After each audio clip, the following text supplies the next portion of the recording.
minutes. Well, I've just started the live streaming just to let you know, so that in case you start the meeting, it's on.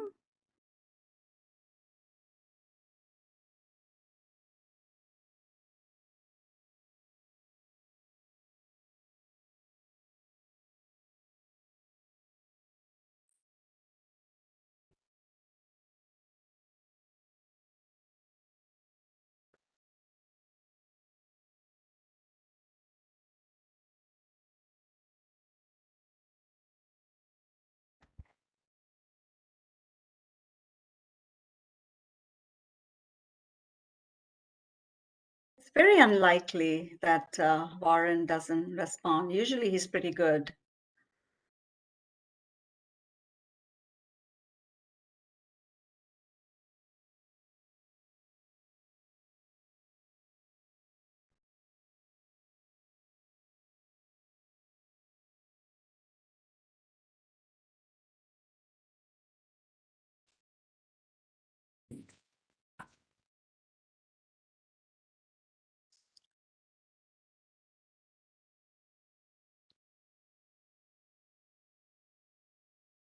Oh. I think we just should get going. Yeah, I think so. Since we don't have a quorum, we'll only do the information item. Shall I start formally with the land acknowledgement? Yes. Sure.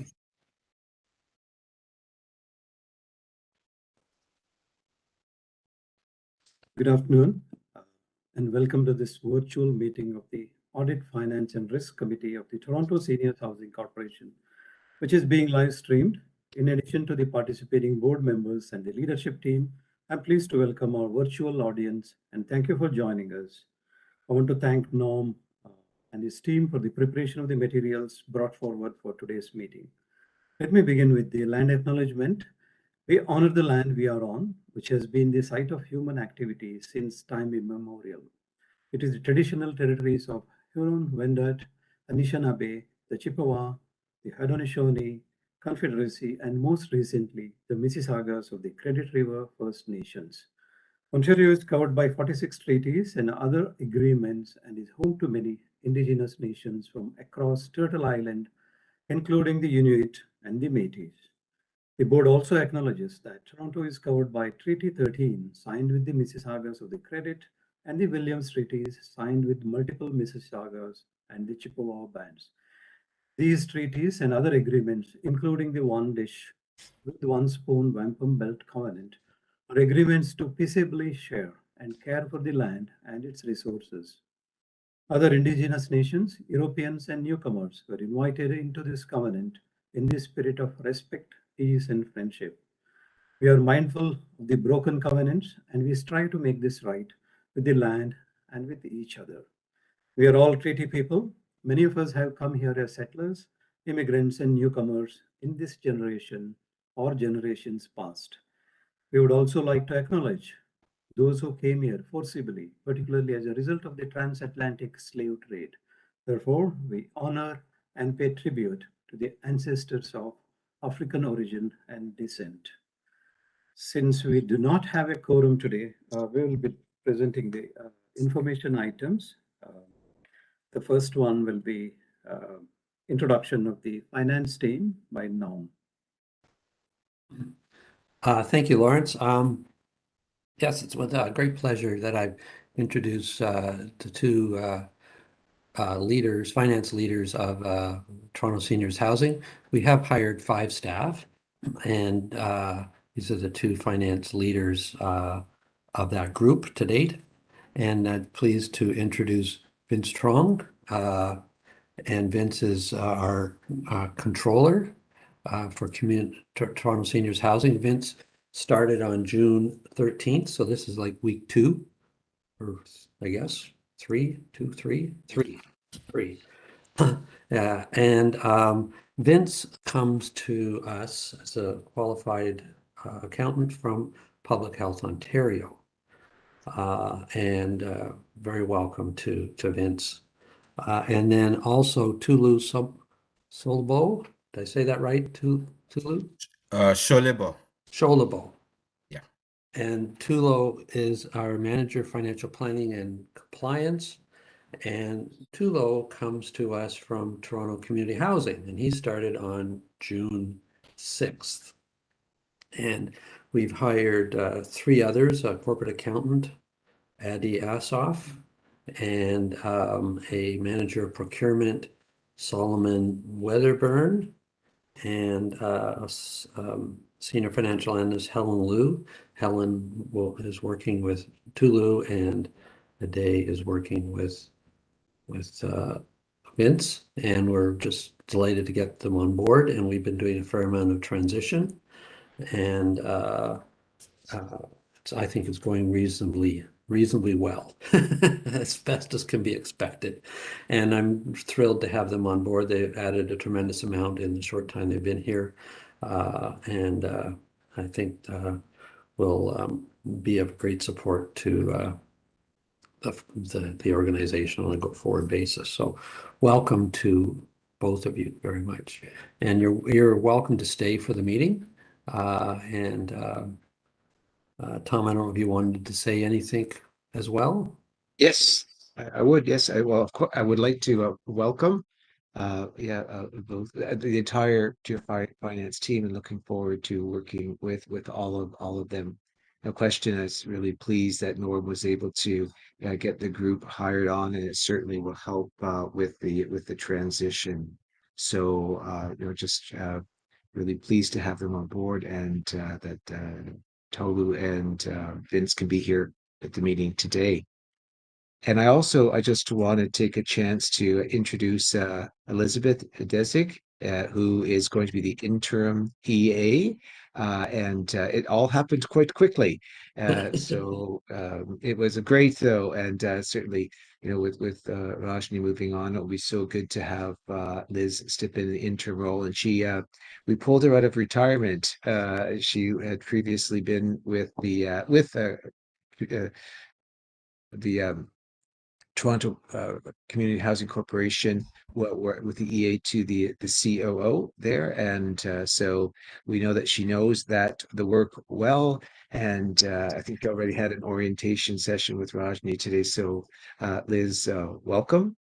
And just yeah, great. And then I just too want to recognize that with the Audit Finance Risk Committee, this will be the last meeting for Norm and for Rajni. So wanting to thank them, for their work and support to this committee, and also wishing them all the best. Norm will still be Rajni's finished as of June the 30th, this Thursday, but Norm until July 11th will be in the role, and then Vince is taking over as the interim lead, and then we'll have Norm in the advisor role after that. So just wanting to thank both of them at their last meeting. Thank you, Tom. Thank you very much, Tom. Thank you.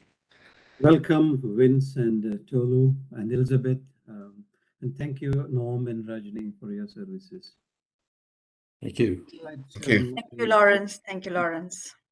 Next item will be financial update by Norm. So Sorry, the financial results as of May 31st. right.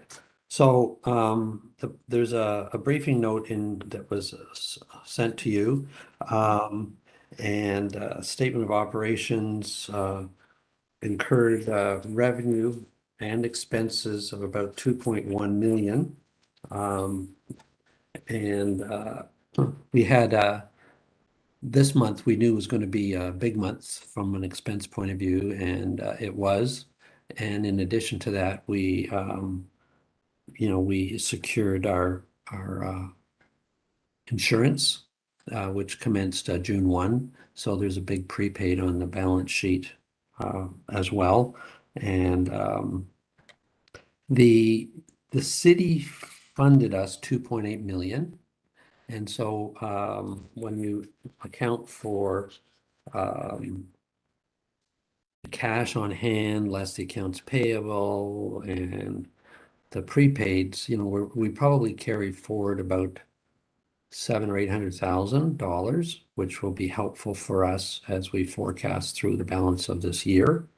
And the balance of this year in terms of expenses from June 1 to December 31. From a city perspective, we're just in the midst of finalizing that forecast, and we'll be able to use some of those unused funds as we move forward. So I think we've landed in a pretty good spot.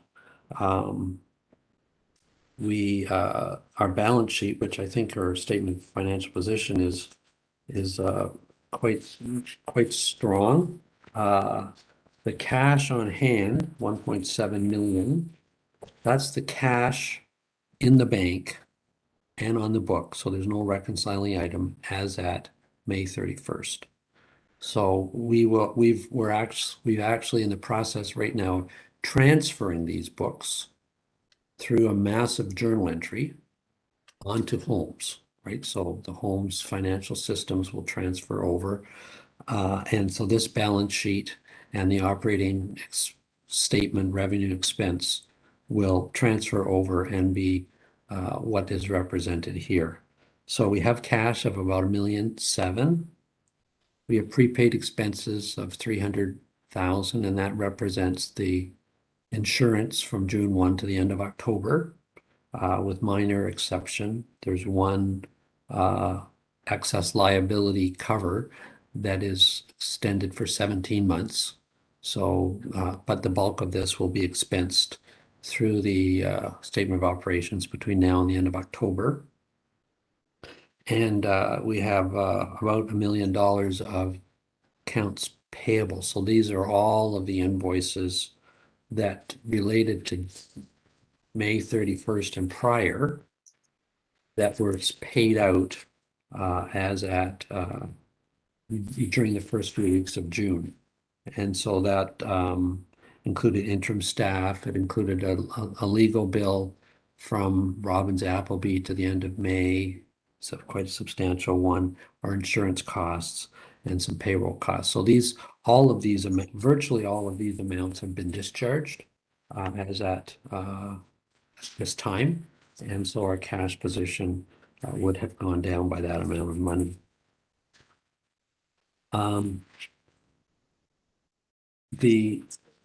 We continue, so we have applied, as you're previously aware, to Revenue Canada to become a determined municipality. We now have acknowledgement that they've received our application, and we're awaiting the results of that application. And we have lawyers on it to try and work with CRA to try and expedite the decision. And therefore, to be conservative, we're not setting up the HST rebate that we might otherwise be eligible for. So we've written that off, and that's around $200,000 or $98,000. And if we get a determined municipality status, and they take it back to the initiation of the HST account setup, which was in September of 2021, we may be able to recover some of these dollars. But right now it's written off and is reflected in the statements that you see.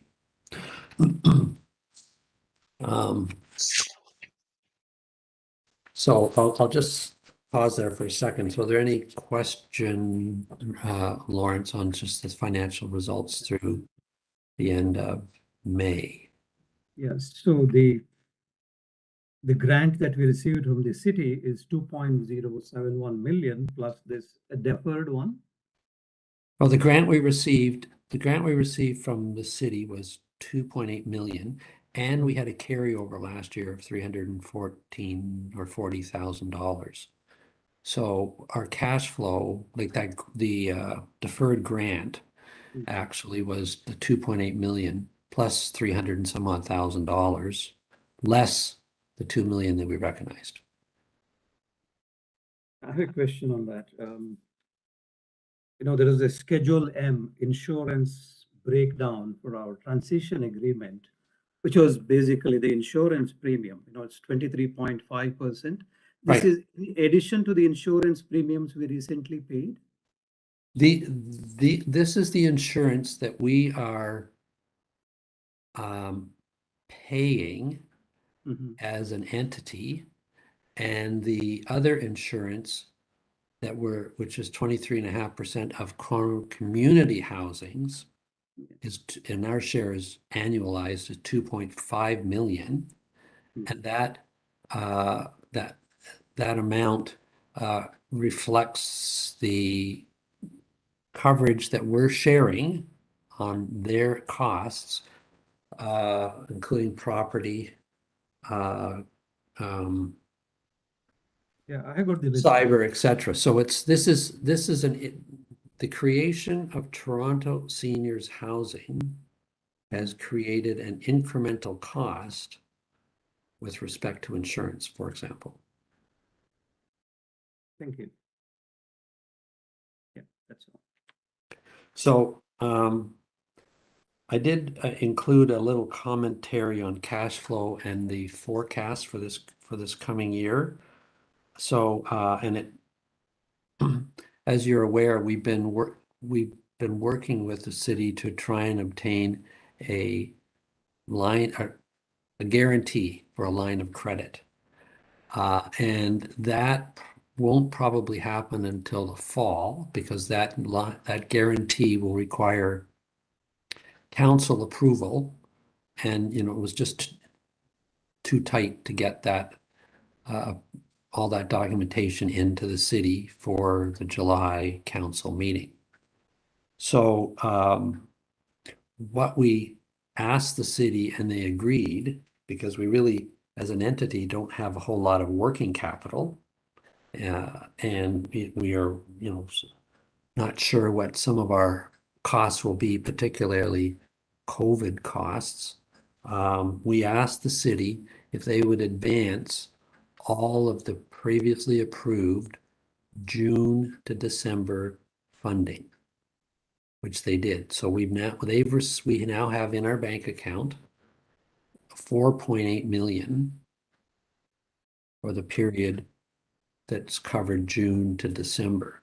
And from a forecast perspective, when we take that money plus whatever residual we have from the end of May, we're looking to see if those funds are sufficient based upon our reforecasted costs. And I'll be providing material to Tom in the next couple of days so he can provide a verbal update as to whether or not we are looking to ask the city for additional funds or not. So that'll be coming in the next day or so. But we have sufficient cash in the bank for several months now. One of the reasons I wanted to have additional cash is because we were really early on very unsure of the timing of the cash flow coming from community housing to cover our payroll. It looks like that's working reasonably well. So we do have sufficient cash for a period of time. And does give us some working capital flexibility if something significant happened that we hadn't thought of. And so that's there at the present time. So the highlights of that are we will through Vince B and Tom be sending in the appropriate requested information in order to get a guarantee for a demand line of credit, and then we'll go to RBC and they will provide the line. And then we've got some working capital flexibility. If not cash, then at least we have a line to deal with cash flow issues that are short-term in nature. So any questions on the cash flow and forecast piece? Just wanted to know, how the City of Toronto grant is calculated. It's based on our demand request, based on our expenses. Yes, that we way back, if you recall, Lawrence, back in probably November, December, we submitted and the board approved a 7.2 million request. We subsequently went to the city, I think in March, and fine tune that based upon the timing of certain costs that we now understood. We took out a contingency, which the city preferred us not to have, and we adjusted compensation rates down to what was understood to be approved by the city. And that netted a request of 4.8 million. And so that's the money that we'd requested for the last half of the year, for the last 7 months, and we're just in the process of seeing if that's sufficient. You know, I think with certain exceptions, which we'll comment to the city on, it's likely in the neighborhood of what we need, but there's certain things that will not be included, and so because we won't know that yet. And so over the next couple of days, I'll be finalizing that with Tom, and then he can speak to it at the board meeting on Thursday. So the next thing I wanted to talk to in this briefing note is around banking. So we've updated the banking authorities to the delegation of authorities to be much broader than they were before. And we have added Vince with full administrative rights, Addie and Tulo in the next, either they have or they will be added as users with a certain amount of access to the bank. And also after July 15th, we'll remove Michael from the RBC Express. In fact, he doesn't have any access as of now. And after July 15th, we'll need to send in a letter, likely signed by Tom and pardon me, and Lawrence, basically asking to remove Michael as a signing authority on the master agreement. And so that's where we stand on the banking at this point in time. So Vince and Tom and Lawrence have approval authorities to transact business through RBC Express. It's unlikely that we'll do much of that now because it's flowing through the Holmes circle. There's a little bit of fits and starts, but basically it's unlikely that we'll use RBC Express to any significant degree in the future. Maybe for some tax activity initially, but after that, not so much. So that's the update on the financial results through the end of May.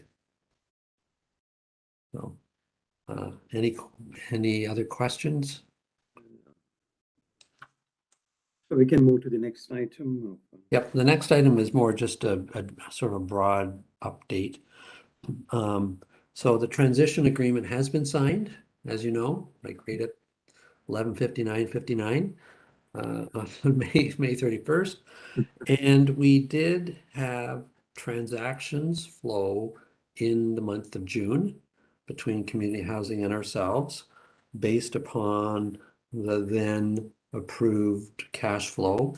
And so we actually transacted rent less operating costs, which is our revenue, of about 3.1 million. So we've received that cash in the bank, plus the related HST.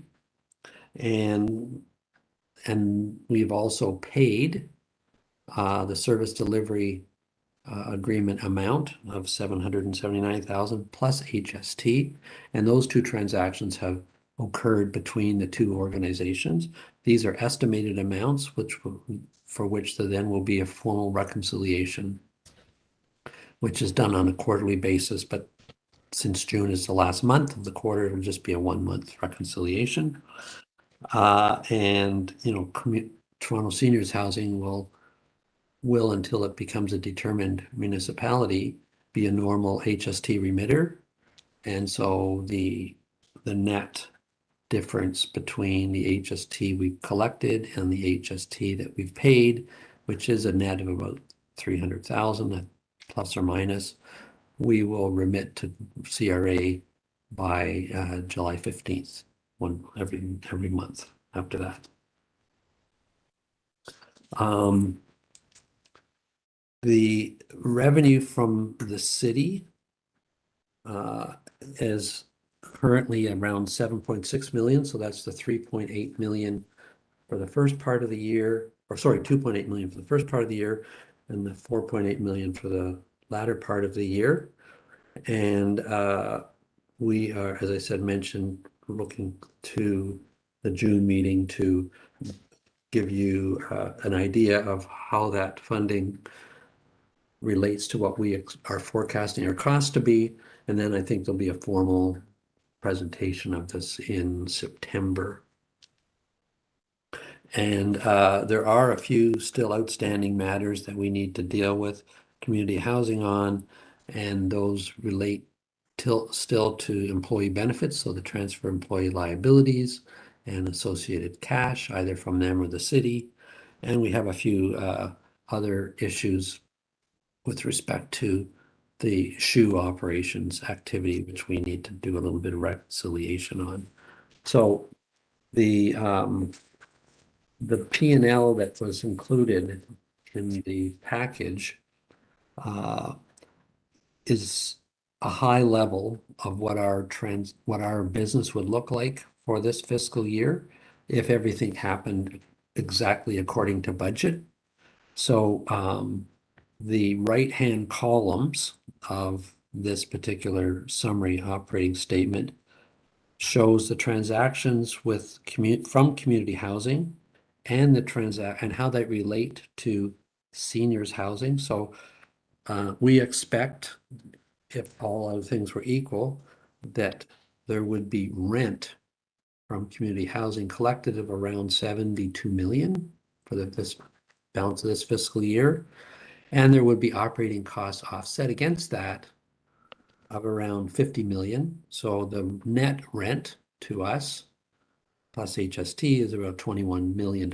So that if everything happened according to plan, that's our revenue from community housing this year, 21 million. And revenue from the city, if everything happens according to our plan, is 7.6 million. So the overall top line number for revenue for this organization this year, other than minor interest income, is around 29 million. That's our top line revenue. And we would see expenses, a combination of the service delivery charges of about 5.5 million, the SHU, or what we're now being referred to as operations, Toronto Seniors Housing Operations, of around 15 million, plus or minus. And then we've got the offsetting costs from that are supporting the city of Toronto. And that nets us about $1.2 million in surplus position, which, all other things being equal, has created a deficit on community housing. And subsequent to the reconciliations of all of these community housing, seniors housing transactions, there would be funds flow back to community housing for this surplus amount for this year. And that's in accordance with the transition agreement.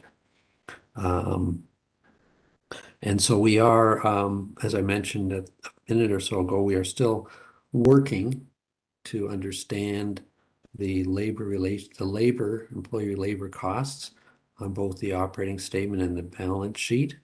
And those labor costs that may flow through the operating statement are embedded right now in operating costs. And we are also looking at the SHU staffing costs, since there seems to be an offset charge between the two line items.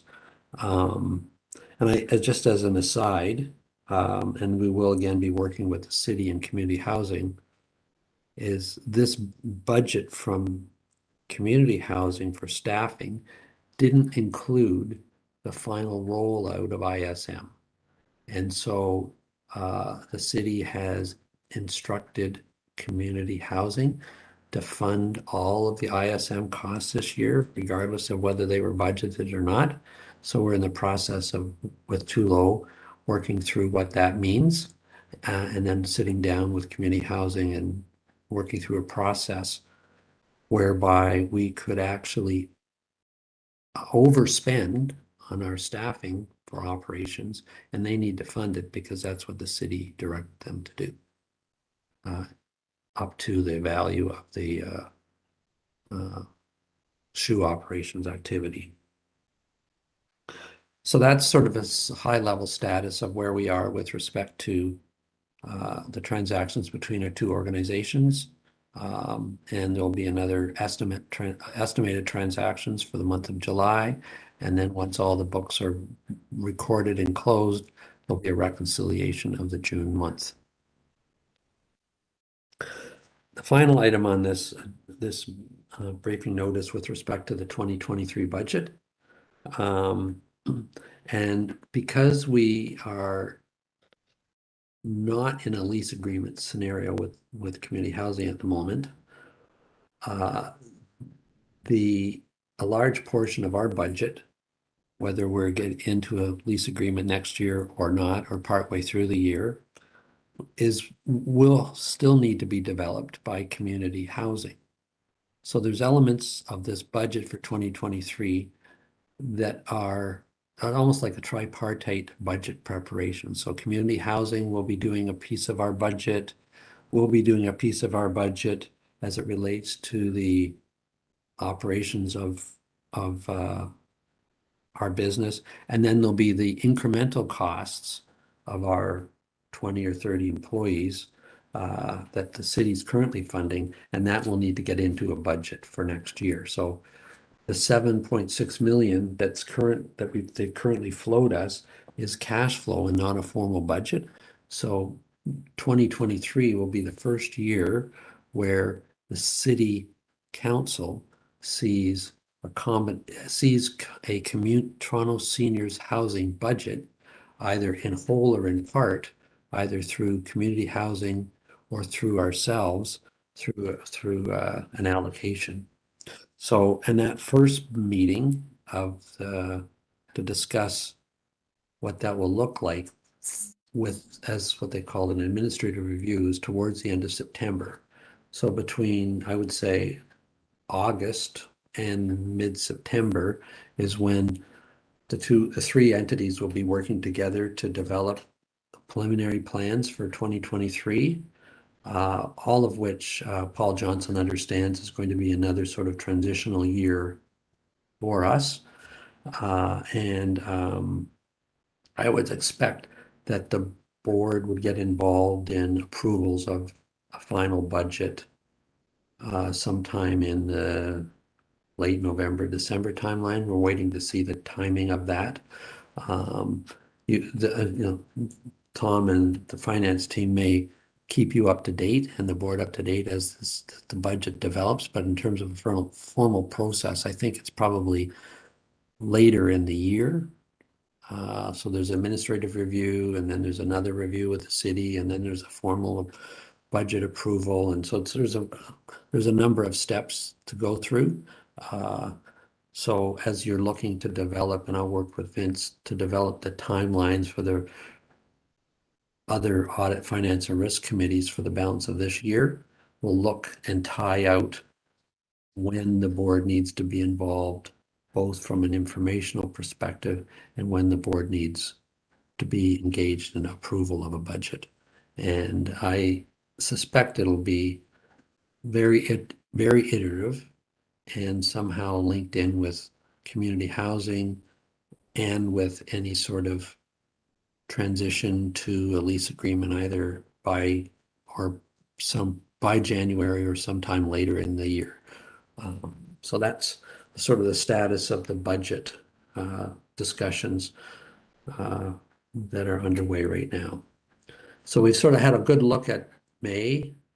We've had a little bit of look at the transaction activity between ourselves and community housing, and we've started to talk a little bit about the budget process for 2023. So that's the that's sort of what we've covered today. And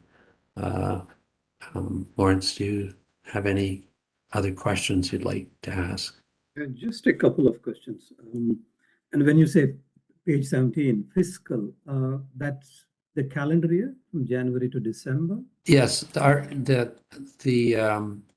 fiscal year is Jan to December, so it is calendar year is our fiscal year. Yeah, so it includes whatever way our operations till May. January to May also is included in this one. Yes, yeah. So when you see audited financial statements for 2022, it will be from January to December. And the May results are through May is this sort of transitional cost. So I guess it's get up and running. Then there will be the building of the organization as Tom hires his staff and begins to develop plans, strategic plans and other plans for the future. That'll all be part of the city funding for this year. And then we have an element which essentially is transactions between ourselves and community housing is to fund the staff that transferred on June 1. That's essentially it.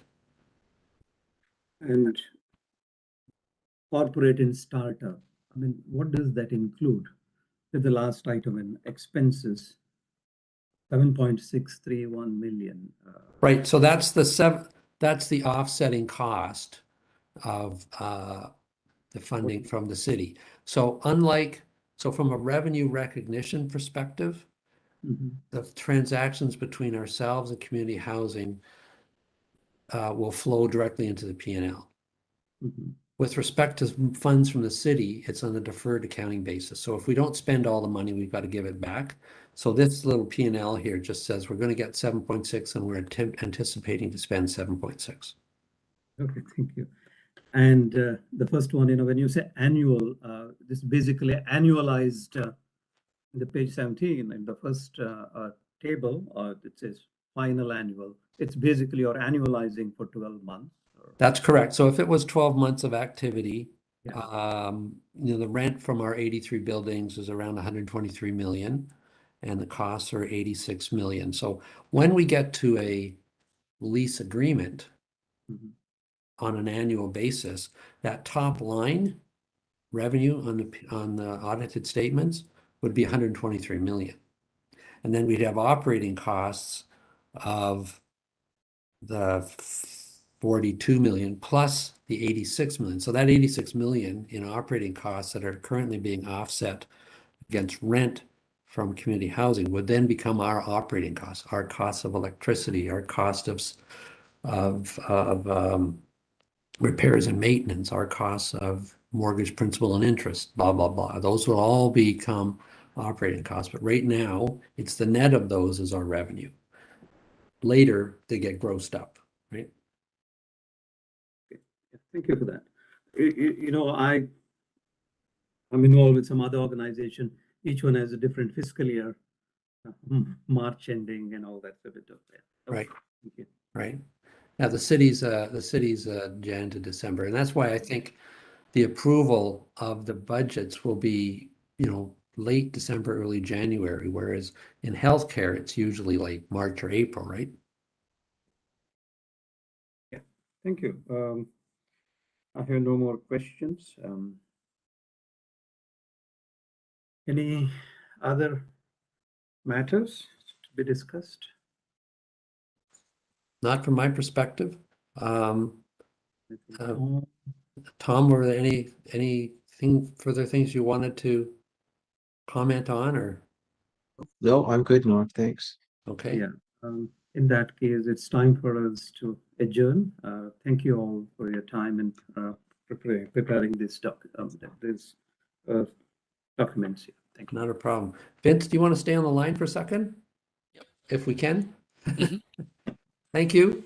Okay, then. Thanks, everybody. Have a good Bye. evening. Nice to meet everybody. Okay, bye-bye. Bye. Bye-bye.